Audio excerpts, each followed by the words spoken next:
તો 2 દિવસ બાદ મજબૂત વેસ્ટર્ન ડિસ્ટર્બન્સ આવી શકે છે। હવામાન નિષ્ણાંત અંબાલાલ પટેલની આગાહી 22 થી 24 વચ્ચે મજબૂત વેસ્ટર્ન ડિસ્ટર્બન્સ આવશે। ઉત્તરીય પર્વતીય પ્રદેશોમાં ભારે હિમવર્ષા થશે। 22 થી 24ની વચ્ચે ગુજરાતના વાતાવરણમાં પલટો આવશે તો ગાજવીજ અને કરા સાથે ફરી માવઠું થઈ શકે છે। 22 થી 24ની વચ્ચે ગુજરાતમાં ફરી એકવાર માવઠાની શક્યતા। ઉત્તર મધ્ય દક્ષિણ ગુજરાત દક્ષિણ સૌરાષ્ટ્ર કચ્છના કેટલાક ભાગોમાં માવઠું થઈ શકે છે। તો 22મી થી 24મીની વચ્ચે ગુજરાતમાં મોટું માવઠું થઈ શકે। 23મી બાદ ગુજરાતમાં ગાત્રો થીજવતી ઠંડી પડશે। 29મી ડિસેમ્બર બાદ ગુજરાતમાં ઠંડી જોર પકડશે। નાતાલ પૂર્વે ગુજરાતના વાતાવરણમાં મોટો ફેરફાર। નાતાલ પૂર્વે ગુજરાતમાં મોટું માવઠું આવી શકે તો ડિસેમ્બરના અંત સુધી વાતાવરણમાં પલટો આવી શકે છે। જાન્યુઆરીના શરૂઆતમાં વેસ્ટર્ન ડિસ્ટર્બન્સ રહેશે। 5 ફેબ્રુઆરીએ ઉત્તરીય પર્વતીય પ્રદેશોમાં ભારે હિમવર્ષા થશે।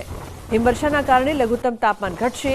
ફેબ્રુઆરીની શરૂઆતમાં ગુજરાતમાં કાતિલ ઠંડી પડશે તો ઉત્તર ગુજરાત માટે અંબાલાલ પટેલની મોટી આગાહી। ઉત્તર ગુજરાતમાં લઘુત્તમ તાપમાન 10 ડિગ્રી થઈ શકે છે। કચ્છના ભાગોમાં કાતિલ ઠંડીનો ચમકારો રહેશે તો ફેબ્રુઆરી મહિનો આખો માવઠાવાળો રહી શકે।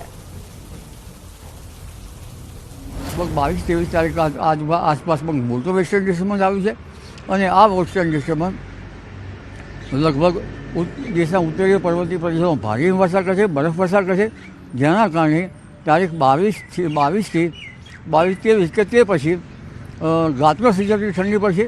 29મી ડિસેમ્બરે લગભગ ઠંડીનો ચમકારો વધશે એટલે ઠંડી આવશે। અલ નીનોના કારણે કંઈક ને કંઈક ગરમીમાં ઠંડીમાં વધઘટ રહેશે। નાતાલ પૂર્વે માવઠું મોટું હશે અને તે પછી પણ હવામાનમાં પલટા આવશે। છેક ડિસેમ્બરના અંત સુધીમાં પલટા આવશે અને ડિસેમ્બર માસમાં કમોસમી વરસાદ મારા ખ્યાલ મુજબ તેના જે નોર્મલ રહેવો જોઈએ એ નોર્મલથી વધુ રહેવાની શક્યતા રહે છે અને જાન્યુઆરીમાં શરૂઆતમાં પણ એક વેસ્ટર્ન ડિસ્ટર્બન્સ આવવાની શક્યતા રહે છે। એટલે હવે વેસ્ટર્ન ડિસ્ટર્બન્સ એક પછી એક આવતા જશે। 5મી ફેબ્રુઆરીએ વેસ્ટર્ન ડિસ્ટર્બન્સ અને દેશના ઉત્તરીય પર્વતીય પ્રદેશોમાં ભારે હિમવર્ષા થશે અને આ ભારે હિમવર્ષાના કારણે લગભગ ન્યૂનતમ તાપમાન ઘટશે।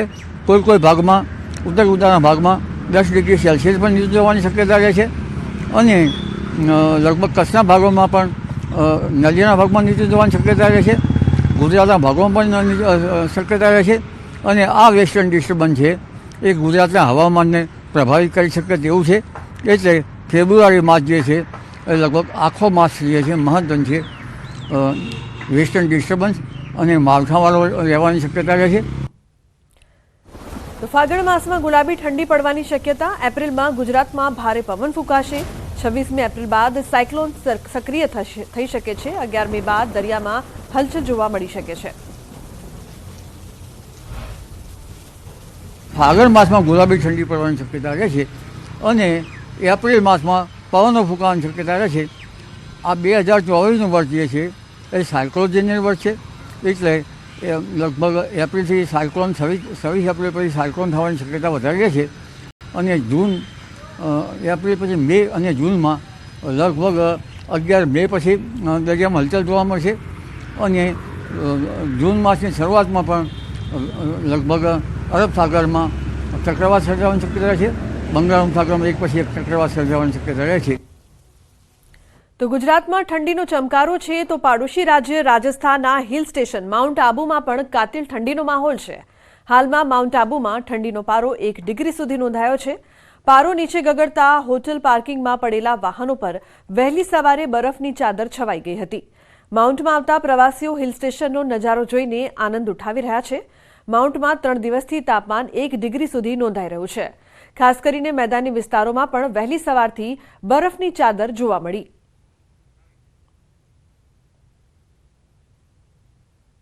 सर्दी तो बहुत अच्छी है, मौसम भी बहुत अच्छा है। घूमने का मुझे लगता है सबसे अच्छा मौसम का यही है। काफ़ी दिनों से टेम्परेचर वही 0 में जा रहा है। दिसंबर का महीना है जैसे जाता है हर साल। बहुत ही मतलब अमेजिंग लगा।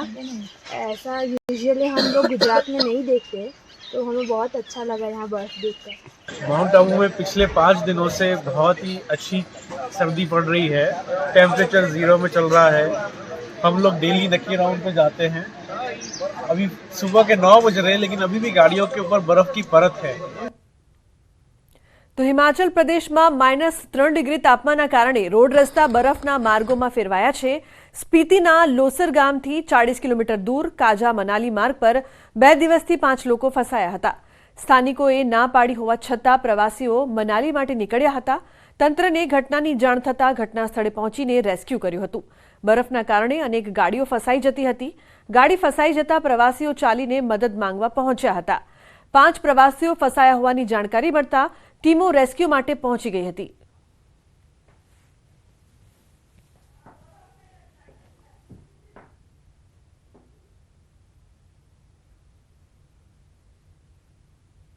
હવે વાત કરીએ કોરોના વેરિયન્ટની એલર્ટથી.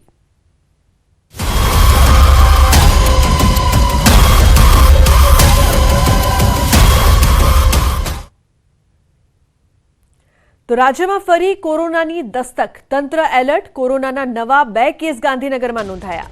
દક્ષિણ ભારતના પ્રવાસીથી આવેલી 2 મહિલા કોરોનાગ્રસ્ત થઈ. 2 કેસ નોંધાયા બાદ હોસ્પિટલ અને આરોગ્ય તંત્ર સજ્જ થયું છે. આરોગ્ય વિભાગની ટીમે કર્યું છે વર્કશોપનું આયોજન.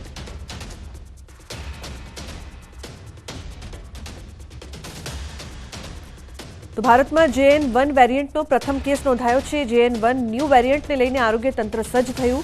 દેશમાં પહેલો કેસ નોંધાતા કેન્દ્રએ જાહેર કરી હતી એડવાઇઝરી. તો સિવિલ, સ્મીમેર અને PSA પ્લાન્ટ પર મોક ડ્રીલ યોજવામાં આવી છે. 193 હોસ્પિટલમાંથી લેવામાં આવી રહી છે માહિતી. RT-PCR પરીક્ષણો સહિત અન્ય પરીક્ષણોની ખાતરી માટે સલાહ આપી AMC તંત્રએ પણ એડવાઇઝરી આધારે કામગીરી આરંભી છે. તો દેશમાં કોરોનાના નવા વેરિયન્ટને લઈને કેન્દ્ર સરકાર એલર્ટ મોડ પર છે. સવારે 10 વાગે કેન્દ્રીય આરોગ્ય મંત્રી મનસુખ માંડવિયા કરશે બેઠક. દિલ્હીના નિર્માણ ભવન સ્વાસ્થ્ય મંત્રાલયમાં મળશે બેઠક. સ્વાસ્થ્ય મંત્રી સાથે વર્ચ્યુઅલી બેઠક કરશે. તમામ રાજ્યોના આરોગ્ય મંત્રીઓ સાથે ચર્ચા પણ કરશે. રાજ્યો અને કેન્દ્ર શાસિત પ્રદેશોના આરોગ્ય અધિકારીઓ જોડાશે. તો કેન્દ્ર સરકાર તરફથી મનસુખ માંડવિયા કરશે જરૂરી સૂચનો. વિડીયો કોન્ફરન્સના માધ્યમથી થશે ચર્ચા. નવા કોરોના વેરિયન્ટ મુદ્દે સ્થિતિની કરશે સમીક્ષા.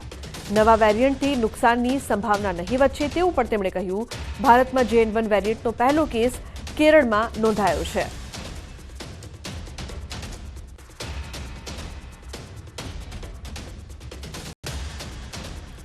મુખ્યમંત્રી ભૂપેન્દ્ર પટેલ આજે દિલ્હી જશે. કેબિનેટની બેઠક બાદ CM દિલ્હી જવા રવાના થશે.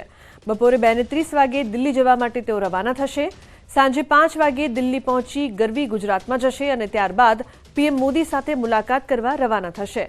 રાત્રે 9 વાગે દિલ્હીથી ગુજરાત આવવા માટે તેઓ રવાના થશે. ગાંધીનગરમાં આજે મળશે રાજ્ય કેબિનેટની બેઠક. મુખ્યમંત્રી ભૂપેન્દ્ર પટેલના અધ્યક્ષસ્થાને મળશે કેબિનેટની બેઠક. કોરોનાના નવા JN1 વેરિયન્ટ અંગે થશે ચર્ચા. વાયબ્રન્ટ ગુજરાતની તૈયારીઓ સહિતના મુદ્દે ચર્ચા કરવામાં આવશે. સવારે 10 વાગે મળશે કેબિનેટની બેઠક. તો આ મહત્વપૂર્ણ બેઠક આજે મળવા